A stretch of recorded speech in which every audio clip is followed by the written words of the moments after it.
ان سے جنگ کی اور جنگ میں ان پر غالب رہے. انہوں نے قیدی عورتیں ہاتھ لگی. یہاں پہ لونڈیوں کی بات ہو رہی ہے، کیونکہ جب مشرکوں سے جنگ کی یا کافروں سے جنگ کی تو اس کے بعد ان کی عورتوں کو لونڈیاں بنا لیا. ٹھیک ہے، تو ان کے شوہروں کے مشرک ہونے کی وجہ سے بعض صحابہ کرام نے ان سے جمع کرنے میں حرج کیا. تو اب مسئلہ یہ ہے، کیونکہ اسلام کی تعلیمات کے مطابق اور حدیثوں کے مطابق جو عورتیں جنگ میں مسلمانوں کے ہاتھ آ جاتی تھی ان سے مسلمانوں کو اجازت ہوتی تھی کہ وہ سیکس کریں. ٹھیک ہے، وہ سیکس سلیوز ہوتی تھی. ٹھیک ہے، تو ان کے شوہروں کے مشرک ہونے کی وجہ سے بعض صحابہ کرام نے ان سے جمع کرنے میں حرج جانا، تو وہ ان سے سیکس نہیں کرنا چاہتے تھے. تو اللہ تعالیٰ نے اس سلسلہ میں یہ آیت نازل فرمائی، وَالْمُحْصِنَاتُ مِنَ النِّسَاءِ إِلَّا مَا مَلَكَتْ أَيْمَانُكُمْ. ٹھیک ہے، اور حرام کی گئی شوہر والی عورتیں مگر جو تمہاری ملکیت میں آ جائیں. یعنی وہ عورتوں کے شوہر زندہ تھے اور رسول اللہ نے کے اوپر یہ آیت نازل ہو گئی کہ وہ عورتیں جو کہ شادی شدہ ہوتے ہوئے مسلمانوں کی ملکیت میں آ گئیں، ان کو آپ نے کیا کرنا ہے، ان کو یوز کر سکتے ہیں. تو وہ پھر سورہ نساء کی آیت نمبر 24 ہے جس کی ہم ذکر کر رہے ہیں، تو وہ ان کے لیے حلال ہیں جب ان کی عدت ختم ہو جائے. تو اب یہ ہے کہ وہ شوہر والی عورتیں، وہ ساری کی ساری کافر عورتیں جو ان کے ملکیت میں آئی تھی، وہ لونڈیاں تھی، تو انہوں نے کیا کیا، انہوں نے ان کو حلال سمجھا اور ان کو سیکس سلیو کے طور پہ یوز کرنے میں رسول اللہ کو کوئی بھی پرابلم نہیں تھا. بلکہ یہ آیت نازل ہوگی قرآن کی جس کی یہ تعویل کی گئی ہے اس حدیث کی کتاب میں. تو یہ بہت سے لوگوں کے لیے جو کہ عورت کو ایک انسان سمجھتے ہیں، جو غلامی کو غلط سمجھتے ہیں، ٹھیک ہے، اور جو سمجھتے ہیں کہ اسلام ایک ایسا مذہب نہیں ہے جو ان کے اندازے کے مطابق ایسا مذہب نہیں ہے کہ جو کہ انسان اور عورت کی اس قدر تذلیل کرے، نہ صرف اسے غلام بنائے بلکہ اسے ایک جنسی لطافت کے لیے غلام یا لونڈی بنا لے. ٹھیک ہے، تو وہ لوگ پھر اس طرح کی حدیثوں کی وجہ سے حدیثوں کا انکار کر دیتے ہیں اور وہ سمجھتے ہیں کہ قرآن ہی کافی ہے اور قرآن سے آگے نہیں چلنا چاہیے. تو پھر اس کے بعد قرآن سے لوگ بڑی تعویلیں کرتے رہتے ہیں قرآن میں جو غلامی سے ریلیٹڈ آیتیں ہیں ان کی. ٹھیک ہے، پھر ایک اور حدیث ہم دیکھ لیتے ہیں، صحیح بخاری کی حدیث نمبر 4138، یہ ہماری ویب سے میں نے اس کو نکالا ہے. ٹھیک ہے، تو یہاں پہ میں مسجد میں داخل ہوا تو ابو سعید خدری رضی تعالیٰ عنہ موجود تھے. میں ان کے پاس بیٹھ گیا اور میں نے ازل سے متعلق ان سے سوال کیا.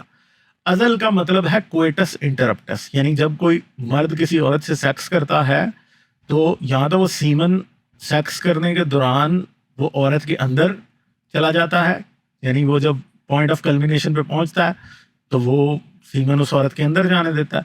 یہاں پھر ایسا ہوتا ہے کہ وہ اسے نکال لیتا ہے، تو اس چیز کو اپنا پینس نکال لیتا ہے اور وہ کیا ہوتا ہے وہاں پہ کہ وہ جو ہوتی ہے وہاں پہ جو سیمن ہے وہ عورت کے اندر کے بجائے باہر ہوتا ہے. تو اس طرح سے یہ پرانا کانٹراسیپٹیو ہے، پرانے زمانوں میں اسے کانٹراسیپٹیو سمجھا جاتا تھا اور پریگننسی کا چانس ایٹ لیسٹ اس کی وجہ سے کام کر لیا جاتا ہے.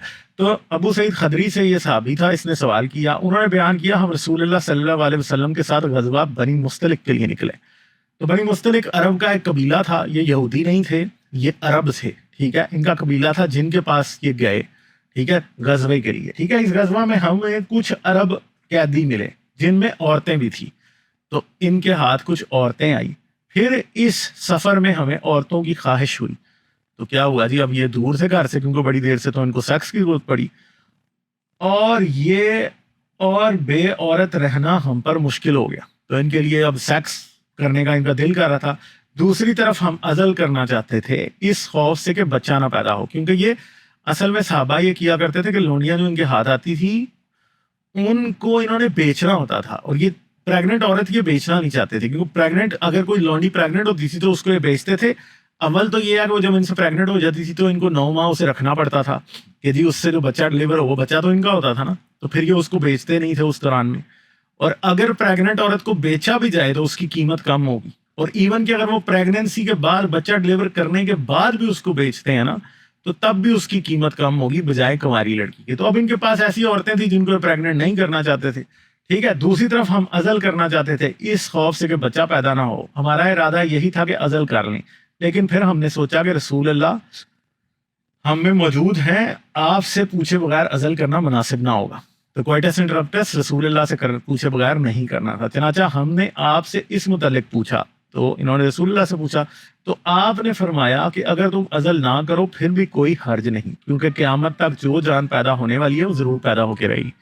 تو مسئلہ یہ ہے کہ اس آیت اس حدیث کے اندر بہت سے لوگوں کو لگے گا کہ یار یہ تو کوئی بڑی بات نہیں ہے، ٹھیک ہے، مگر مسئلہ یہ ہے کہ ہمیں اس سے ایک بات کلیئرلی پتہ لگ رہی ہے کہ سیکس سلیوری کتنی عام تھی اور اس کے مسئلے کس طرح سے یہ یوز کرتے تھے اس کو، ٹھیک ہے. اور رسول اللہ نے لوگوں کو لونڈیوں کو پریگننٹ کرنے کی فل اجازت دے رکھی تھی اور وہ چاہتے تھے کہ لونڈیاں پریگننٹ ہوں، ٹھیک ہے. تو یہ ساری چیزیں آپ کے سامنے ہیں. تو یہ بھی ایک کافی شرمندگی والی حدیث ہے. اگر آپ اپنے آس پاس اپنی رشتہ دار عورتوں کو اس سچویشن میں رکھ کے سوچیں تو آپ کو سمجھ آئے گی کہ یار یہ کیا یار ہو رہا تھا، ٹھیک ہے. تو یہ چیزیں وہ ہوتی ہیں جن کو دیکھنے کے بعد آپ کو لگتا ہے کہ یار یہ مذہب جو ہے یہ اچھا کام نہیں کر رہا تھا، ٹھیک ہے. تو اس لیے بھی بہت سے لوگ پھر کیا کرتے ہیں، وہ قرآنسٹ بن جاتے ہیں اور وہ اسلام کو وہ قرآن حدیث کو چھوڑ دیتے ہیں. پھر اگلی حدیث ہم دیکھتے ہیں، یہ صحیح بخاری کی حدیث نمبر 6819 ہے، ٹھیک ہے. اب یہ ایک بڑی ظالمانہ حدیث ہے، اس کا میں ذکر بھی کر چکا ہوں، جس کے اوپر میں نے مدینہ محبت اور پتھر کے نام کا ایک افسانہ بھی لکھا تھا. اس ویڈیو کو بھی آپ میرے چینل پہ سرچ کر کے مدینہ محبت اور پتھر دیکھ سکتے ہیں، ٹھیک ہے. تو اس میں ایک حدیث ہے، رسول اللہ کے پاس ایک یہودی مرد اور ایک یہودی عورت کو لایا گیا جنہوں نے زنا کیا تھا، ٹھیک ہے. یہودی اور یہودیہ تھے جن کو رسول اللہ کے پاس لایا گیا، انہوں نے زنا کیا ہوا تھا. حضرت نے ان سے پوچھا تمہاری کتاب تورات میں اس کی سزا کیا ہے؟ تو رسول اللہ نے پوچھا کہ تمہاری تورات میں اس کی کیا سزا ہے؟ انہوں نے کہا ہمارے علماء اس کی سزا چہرے کو سیاہ کرنا اور گدھے پہ الٹا سوار کرنا تجویز کی ہوئی ہے. تو انہوں نے نا جھوٹ بتا دیا کہ جی ہماری کتاب میں تو یہ لکھا کہ یہاں ہمارے عالم جو ہے وہ یہ کہتے ہیں کہ جنہوں نے زنا کیا ان کا منہ سیاہ کر کے، یعنی ان کے چہرے پہ کالک مار کے انہیں گدھے پہ الٹا بٹھا کے پھرایا کرو، ٹھیک ہے. اس پہ حضرت عبداللہ بن سلام رضی تعالیٰ عنہ نے کہا یا رسول اللہ ان سے تورات منگوائیے. تو رسول یہ جو صحابی تھا اس نے کہا بھائی تورات منگاؤ ان سے. جب تورات لائی گئی تو ان میں سے ایک نے رجم والی آیت پہ اپنا ہاتھ رکھ لیا اور اس سے آگے اور پیچھے کی آیتیں پڑھنے لگا.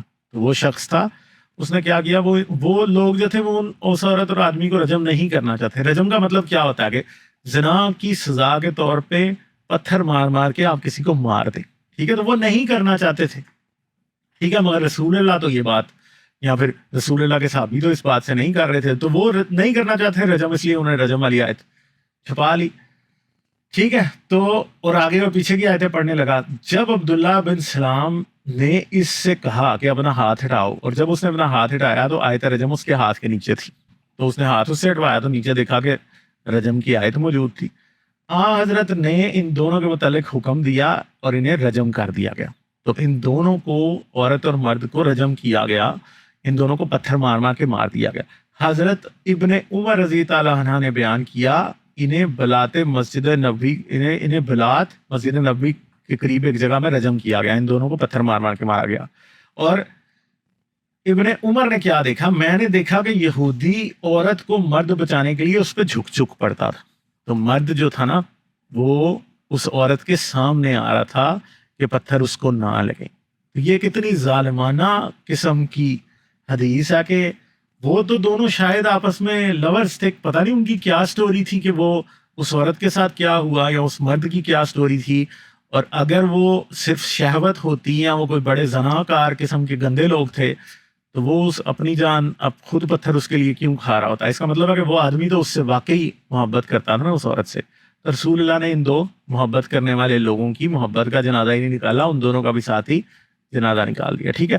پھر یہ ایک اور حدیث ہے بخاری کی 2541. اس حدیث میں اگر ہم دیکھیں تو اس حدیث سے یہ پتہ لگتا ہے کہ مسلمان بالکل بے خبر لوگوں کے اوپر جا کے، رسول اللہ کے مسلمان جو تھے وہ حملہ کر دیتے تھے. نبی کریم صلی اللہ علیہ وسلم نے بنو مستلق پر جب حملہ کیا تو وہ بالکل غافل تھے، یعنی انہیں پتہ ہی نہیں تھا، انہیں خبر ہی نہیں تھی کہ جی ہم پہ حملہ ہوگا. اور ان کے مویشی پانی پی رہے تھے. ان کے لڑنے والوں کو قتل کیا، عورتوں اور بچوں کو قید کر لیا گیا، ٹھیک ہے. ان کو عورتوں اور بچوں کو پھر لونڈی اور غلام بنا لیا گیا. انہی قیدیوں میں جویریہ رضی تعالیٰ عنہ ام المومنین بھی تھیں.